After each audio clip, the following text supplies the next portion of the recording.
معركة حصار مصر وتهديدها عسكريا خلاص بدأ. تعالوا نشوف حكاية تحالف إسرائيلي خليجي بيرقى لمستوى الخيانة، وإيه هي حكاية التدريب العسكري المشترك اللي بيتعمل بين إسرائيل وقطر والإمارات لأول مرة، وليه الموضوع ده ممكن يأذي مصر عسكريا. كمان هنتكلم عن فضيحة قطر جيت اللي تسببت في اعتقال 2 من المساعدين الكبار في حكومة نتنياهو بعد اكتشاف إن قطر بترشيهم طول الفترة اللي فاتت. تعالوا نشوف كل ده بالتفصيل. اللي حضرتك شايفه دلوقتي هو بدء تنفيذ تدريب عسكري بين دولة قطر والإمارات مع قوات إسرائيلية وأمريكية، والتدريب ده بيتم في قاعدة أندرافيدا الجوية في اليونان تحت مسمى إنيوخوس 2025، وخطوة بتعكس تحولات ملحوظة في التحالفات العسكرية الإقليمية. التدريب بيستمر من 31 مارس لحد 11 أبريل الجاي. وعشان تفهم حجم المشكلة من التدريب ده وليه بيعتبر معاداة صريحة لمصر، تدريب إسرائيل مع قطر والإمارات في حد ذاته بيرقى لمستوى الخيانة، لأنه معروف إن التدريبات العسكرية بتتم فقط مع القوات المتخلفة. يعني قطر والإمارات دلوقتي في وضع تحالف عسكري مع إسرائيل قد يصل لمرحلة الدفاع المشترك. تاني نقطة بقى واللي بتخص مصر، ليه تم اختيار قطر والإمارات بالذات دونا عن باقي دول الخليج عشان يعملوا تدريب مع إسرائيل؟ الإجابة باختصار لأن دول الدولتين اللي بيمتلكوا مقاتلات الرافال بنفس النسخ اللي بتمتلكها مصر بالظبط. المعلن إن الولايات المتحدة بتشارك في التدريب بمقاتلات F-16 وطائرات التزود بالوقود KC-46 وKC-135، أما إسرائيل فبتشارك بطائرات G-550، والإمارات بتشارك بمقاتلات ميراج 2000، وقطر بتشارك بالF-15.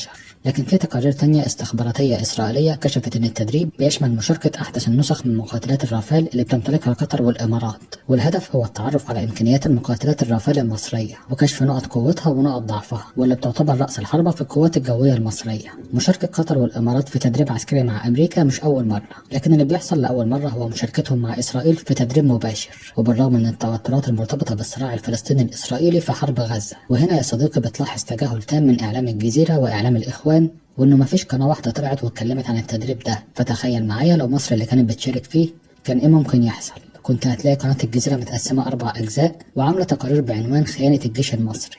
لكن ما تستغربش، فقطر هي الدولة اللي بتستقبل على أرضها أكبر قاعدة عسكرية أمريكية بالشرق الأوسط، وهي قاعدة العديد العسكرية، وسط تعتيم إعلامي وتجنب الحديث عنها طول السنين اللي فاتت. فده مش شيء جديد. نفس الشيء الإمارات اللي أثارت الجدل حول دعم أثيوبيا سابقا في ملف سد النهضة، النهاردة بتطور علاقتها الدفاعية مع إسرائيل، واللي أصبحت واضحة بعد توقيع اتفاقيات إبراهام في 2020. نيجي للموضوع التاني وهو فضيحة قطر جيت اللي تسببت في اعتقال 2 من المساعدين الكبار في حكومة نتنياهو بعد اكتشاف ان قطر بترشيهم للمساهمة في الترويج لها في وسائل الاعلام والتحدث عن دور قطر في الوساطة لاطلاق سراح الرهائن الاسرائيلية، وبنفس الوقت التقليل من دور مصر وتهميشها ونقل صورة سلبية عن مصر للصحفيين ووسائل الاعلام، والتقليل من دور مصر كوسيط عادل وسبب رئيسي في انهاء حرب غزة. طيب بذمتك شفت اخبث من كده؟ وتآمر على مصر اللي بعت رجالتها من رجال المخابرات المصرية على محور نتساريم وبتتحمل عبء دعم القضية الفلسطينية بمفردها، ومع ذلك عاملين بنشات اللجنة المصرية القطرية رغم ان مصر على ارض الواقع هي اللي متواجدة داخل غزة. ومع ذلك قطر بتدفع رشاوي لتشويه الدور المصري في وسائل الاعلام العالمية،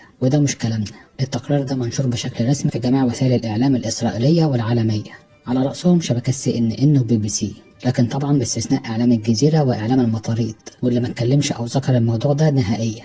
وتقدر حضرتك تتأكد بنفسك وتبحث عن فضيحة قطر جيت، وتبحث عن قصة اعتقال 2 من كبار مستشارين نتنياهو بتهمة فساد والحصول على رشاوي من قطر. هتلاقي المتهم الأول اسمه يونتان أوريخ والتاني اسمه فيلدشتاين. ابحث عنهم وهتعرف حجم الفضيحة اللي هزت إسرائيل، وحاليا جهاز الأمن العام الشباكي الإسرائيلي بيحقق فيها، ويشاء ربنا الموضوع يتكشف ونعرف مين كان بيتعامل بشرف مع الوضع في غزة طول الفترة اللي فاتت، ومين كان بيخون ومين كان همه ياخد اللقطة ويشوه دور مصر التاريخي في دعم القضية الفلسطينية. ما تنساش تكتب لنا بالتعليقات شايف الموضوع ازاي. لن يحدث ذلك إلا بضعفنا، لكن بقدرة الجيش اللي موجود في مصر ده ما يصحش أقول كده. والله لا يستطيع أحد.